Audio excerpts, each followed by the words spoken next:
Olá, esta nossa análise é baseada no caderno de estudos ESP-ANA ADM 34, elaborado pelo professor Dr. Marcelo Lessa, o idealizador e mentor do projeto Alero Turbo. Hoje a gente vai mergulhar fundo na sala de máquinas do planejamento governamental no Brasil. Vamos falar sobre o plano plurianual, a lei de diretrizes orçamentárias e a lei orçamentária anual, o famoso trio PPA, LDO e LOA. Exatamente. E nosso objetivo aqui é ir um pouco além de só definir essas siglas, né? A ideia é transformar esses conceitos, que podem parecer muito áridos, muito densos, em conhecimento estratégico prático, e sempre com um radar legado para aquelas armadilhas que a banca FGV, bom, adora preparar. Certo. Então não é só saber o que são, mas por que existem e como elas se encaixam na prática. Isso. Entender a engrenagem por trás. Ótimo. Para começar, então, vamos situar o tema. Em administração financeira e orçamentária, a AAFO, como o pessoal dos concursos conhece bem, esse trio é espinha dorsal de tudo. Não dá para pensar neles como leis separadas, isoladas, certo? Eles são, na verdade, um sistema. Perfeito. É um sistema totalmente integrado. Aliás, o professor Lessa usa uma analogia excelente no material de estudo, que ajuda muito a visualizar isso. Imagine que o governo quer construir uma grande torre, um prédio enorme. Ok. O PPA, nesse caso, seria a planta arquitetônica, o projeto de longo prazo que diz, olha, aqui nós vamos construir uma torre de 50 andares e isso vai levar 4 anos. Aham. O grande plano, a visão estratégica de tudo. Isso. Aí entra a LDO. Ela é como o trabalho do engenheiro de custos, que a cada ano senta e calcula. Ok, para o próximo ano, nosso foco é construir os 10 primeiros andares. Para isso, vamos precisar de X de concreto, Y de aço e o custo vai ser tanto. A LDO estabelece as regras e as prioridades para aquela etapa da obra. E a LOA seria, então, o dinheiro saindo do banco para pagar tudo isso. Exatamente. A LOA é o caixa liberando dinheiro para comprar o material, para pagar os trabalhadores, para construir aqueles 10 andares que foram planejados pela LDO. Que, por sua vez, estão dentro do grande projeto do PPA. Perfeito. Se uma dessas 3 peças falha, a torre não sobe. Ou, o que é pior, ela para no meio do caminho. Essa analogia da torre é ótima, mas me ocorre uma coisa muito comum na política brasileira. Um novo governante geralmente quer, assim, demolir o projeto do antecessor e começar o seu próprio. Como o PPA, que é um plano de 4 anos, sobrevive a uma troca de governo no meio do caminho? Ele não vira uma peça de ficção. Essa é a pergunta de $1 milhão. E toca justamente no primeiro ponto crucial que a FGV adora explorar nas provas. A vigência do PPA foi desenhada de uma forma muito inteligente para evitar exatamente isso. Ele não coincide com o mandato de 4 anos do presidente ou do governador. Como assim não coincide? É simples. O PPA começa no 2º ano do mandato de um governante e termina só no final do 1º ano do mandato do sucessor. Ah, então o governante que entra é obrigado a trabalhar com o plano do antecessor por um ano inteiro? Exatamente. A lógica por trás disso é garantir a continuidade administrativa.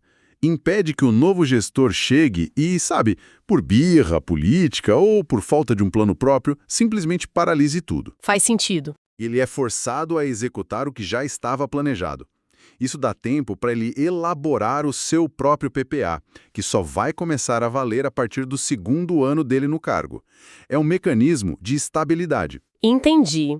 E no material, o professor Lessa também destaca uma regra bem rígida sobre os investimentos, né? Algo sobre obras que duram mais de um ano. Sim, e essa é outra trave importantíssima do sistema. Nenhum investimento, nenhuma obra cuja execução ultrapasse um ano fiscal. Ela não pode nem sequer começar se não estiver prevista no PPA. E se o governante insistir mesmo assim? Vou fazer e pronto. Aí a coisa fica séria. Ele pode responder por crime de responsabilidade. Pense nisso como um freio contra as famosas obras eleitoreiras. Ah, claro. Sabe aquela ponte que um prefeito começa a construir 3 meses antes da eleição, sem planejamento, só para ganhar voto? Essa regra tenta impedir justamente isso. Se a obra é grande, se vai durar mais de um ano, ela precisa estar no planejamento de longo prazo, no PPA. Não pode ser um improviso. Entendido. O PPA é o grande mapa estratégico com várias travas de segurança. Mas como é que a gente transforma esse mapa gigante num plano de viagem para o próximo ano? Imagino que seja aí que a LDO entra em cena. É exatamente essa a função dela. A LDO é esse elo tático, sabe? É a ponte que conecta a estratégia de 4 anos do PPA com a execução do dia a dia da LOA.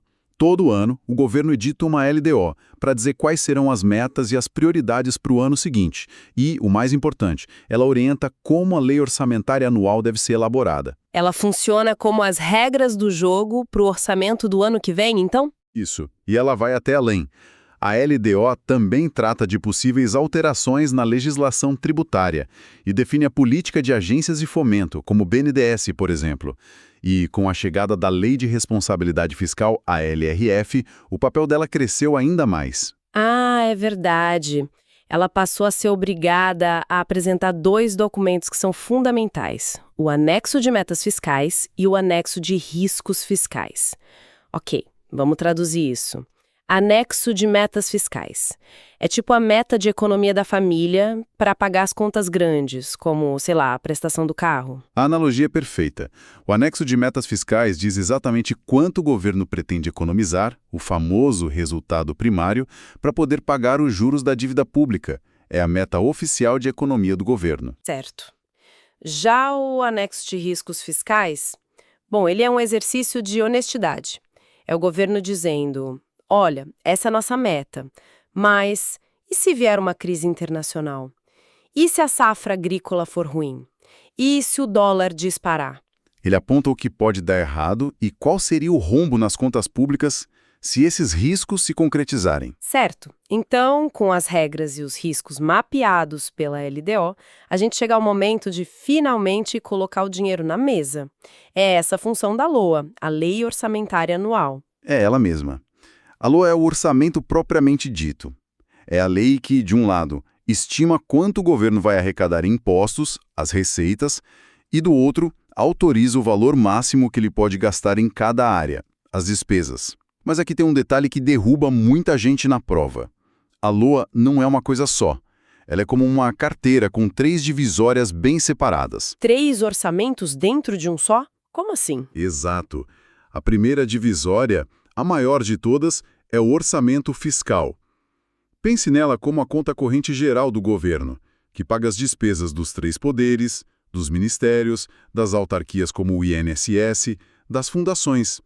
É o grande orçamento do dia a dia do Estado. Ok, essa é a conta principal. E quais são as outras 2 divisórias? A segunda é o orçamento de investimento. Essa é uma conta bem específica. Ela serve para as empresas estatais, que geram a própria receita e não dependem do Tesouro para pagar salários ou contas de luz. Ah, tipo uma Petrobras, um Banco do Brasil? Exatamente. O governo é o controlador, mas elas andam com as próprias pernas. Esse orçamento cuida apenas dos investimentos que elas planejam fazer, como construir uma nova refinaria, por exemplo. Entendi. E a terceira divisória? A terceira é talvez a mais sensível para o cidadão, o orçamento da Seguridade Social. Ele concentra tudo que é gasto com aquele famoso tripé: saúde, previdência e assistência social. O material do professor Lessa até sugere um mnemônico fácil para lembrar: PAS, Previdência, Assistência e Saúde. Essa divisão garante que o dinheiro destinado a essas áreas essenciais tenha um controle mais rigoroso. Entendi. Agora, um dos temas que a FGV parece amar é o calendário, os prazos para enviar e aprovar essas leis. E se o Congresso perde o prazo? Alguém fica de castigo? Fica, sim. E as regras são diferentes, o que cria uma pegadinha clássica de prova. Vamos organizar usando o modelo federal que é referência, né? A iniciativa de propor as 3 leis é sempre do chefe do executivo, do presidente da República. Para a LDO, ele tem que enviar o projeto até 15 de abril e o Congresso tem que devolver aprovado até 17 de julho. Certo. São tem que ser até 22 de dezembro. Ok. E a punição pelo atraso? O que acontece? Aqui está o pulo do gato. A Constituição é taxativa, quer dizer, muito clara. O Congresso Nacional não pode entrar em recesso no meio do ano, em julho, sem ter aprovado a LDO. Então, as férias dos parlamentares são canceladas. São canceladas. Exato. Até eles votarem a lei. A sessão legislativa não é interrompida. Ok, a LDO trava as férias de julho. E a LOA? Se ela não for aprovada até 22 de dezembro, o recesso de fim de ano também é cancelado. Não. E é aí que a FGV derruba o candidato desatento. Se a LOA atrasar, a sessão legislativa se encerra normalmente e os parlamentares saem de recesso. Sério? Sim. O que a Constituição trava é o recesso de meio de ano pela LDO, não o de fim de ano pela LOA. A FGV adora afirmar o contrário nas questões. Mas se o ano começa e não tem um orçamento aprovado, como o governo funciona? O país para? Não para. Ele passa a funcionar em um regime, digamos, de emergência, executando o orçamento de forma provisória em duodécimos. Espera aí, duodécimos. O que isso quer dizer na prática? Que o governo só pode gastar um pouquinho por mês. Exatamente isso. Duodécimo vem de 12, significa 1/12. O governo pega o valor total previsto no projeto de orçamento, que ainda não foi votado, divide por 12 e só pode gastar essa fração a cada mês que passa. Ah! É um freio de mão automático para impedir gastos descontrolados enquanto a LOA definitiva não é aprovada. Muito claro. Outro ponto que sempre aparece nas discussões é o tal do princípio da exclusividade da LOA. A ideia é que a lei do orçamento só pode falar de orçamento, certo? Não pode pegar carona em outros assuntos. Exatamente. A LOA deve conter apenas previsão de receita e fixação de despesa. Ponto. O legislador não pode aproveitar a lei orçamentária para, por exemplo, criar um novo cargo público ou dar nome a uma rua. Isso é o que os especialistas chamam de cauda orçamentária, ou, num termo mais folclórico, orçamento rabilongo. É uma manobra totalmente inconstitucional. Mas toda regra tem exceção, não é? A gente sabe como é. Sempre, e a FGV, claro, vai cobrar as exceções. A LOA pode sim conter duas coisas além de receita e despesa: a autorização para o governo abrir créditos suplementares e a autorização para contratar operações de crédito, ou seja, para pegar empréstimos. Só isso. Fora isso, nada mais. Perfeito. Vamos então para uma revisão mais focada, passando por alguns pontos de ouro que o professor Lessa destaca no fichamento do material. São aquelas nuances que fazem toda a diferença na hora da prova, né? Vamos lá. Começando pela LDO e os tributos. A LDO pode criar um imposto do nada? De jeito nenhum. E essa é uma troca de verbos que a FGV ama fazer. A Constituição diz que a LDO dispõe sobre alterações na legislação tributária. Dispõe sobre. Isso. Dispor sobre significa que ela pode prever, por exemplo, que se a arrecadação cair, o governo estará autorizado a propor um aumento de alíquota. Mas a LDO, por si só, não cria nem aumenta tributo. Para isso, é necessária uma lei específica, uma outra lei. Ah, entendi a pegadinha. A banca troca dispor sobre por criar ou estabelecer para induzir o candidato ao erro. Entendi. Outro ponto. Emendas parlamentares. Um deputado pode chegar e dizer: quero construir um hospital na minha cidade e simplesmente incluir isso no orçamento? Poder ele pode, mas não é um cheque em branco. Ele precisa indicar de onde vai tirar o dinheiro. É a lógica do cobertor curto. Para cobrir a cabeça, ele precisa descobrir o pé. Ele tem que anular outra despesa. Isso, ele tem que propor a anulação de alguma outra despesa para bancar a sua emenda. E ele pode anular qualquer despesa? Tipo, cortar o pagamento da dívida pública para fazer o tal hospital? Não. E aí está o detalhe crucial. Existem despesas que são sagradas, intocáveis. O parlamentar não pode anular dotações para pagamento de pessoal e seus encargos, o serviço da dívida e as transferências constitucionais para estados e municípios.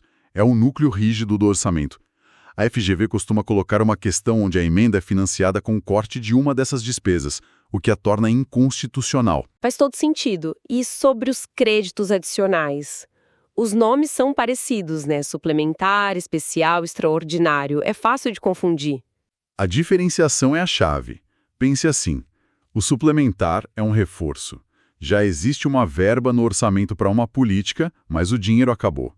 O crédito suplementar injeta mais recursos ali, um complemento. Exato.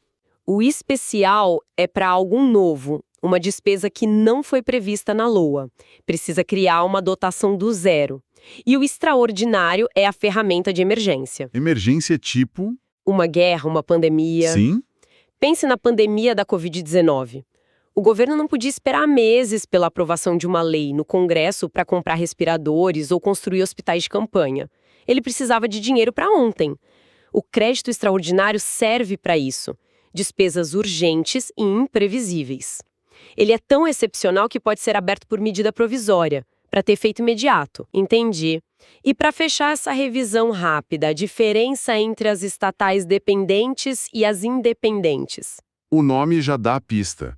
Se a empresa estatal precisa de dinheiro do Tesouro para pagar suas despesas básicas como salários, aluguel, contas de luz, ela é dependente. Certo. O orçamento dela, portanto, faz parte do grande orçamento fiscal, junto com os ministérios. Agora, se ela se sustenta com a própria receita, como a Petrobras, que vende petróleo, ela é independente. E aí? Aí o que entra no orçamento do governo, lá no orçamento de investimento, são apenas os gastos dela com novos projetos de expansão, não as contas do dia a dia. A FGV adora misturar esses conceitos. Chegando ao final, fica claro que a mensagem principal aqui é a integração. A LOA tem que estar de acordo com as regras da LDO, que, por sua vez, tem que seguir o mapa do PPA. É um sistema de planejamento em cascata. Exatamente. E o que transforma o estudo de AFO, de uma simples decoreba, em conhecimento sólido para a prova, é entender a razão de ser de cada lei. Por que o PPA tem essa vigência que não bate com o mandato? Por que o recesso é travado pela LDO e não pela LOA? Por que existem exceções ao princípio da exclusividade? Tudo isso tem um propósito de governança, de controle, de responsabilidade fiscal. Entender essa lógica é o segredo. Para fechar, o professor Marcelo Lessa encerra o caderno de estudos com uma citação que amarra perfeitamente toda a nossa conversa. Vem do livro de Lucas, capítulo 14. Porque qual de vós, querendo edificar uma torre, não se senta primeiro a fazer as contas dos gastos para ver se tem com que acabar? A reflexão que fica, especialmente para quem almeja um cargo na Assembleia Legislativa, é precisamente esta. O PPA é o projeto da torre. A LDO é o cálculo minucioso dos gastos. A LOA é o dinheiro para comprar o material e pagar a mão de obra. Entender essa engrenagem não é apenas um requisito para passar no concurso. É a base para poder fiscalizar e garantir que o Estado não apenas comece as obras que promete, mas que principalmente tenha condições de terminá-las. Esta análise foi integralmente baseada no material de estudos do projeto Alero Turbo, de autoria do professor Dr. Marcelo Lessa.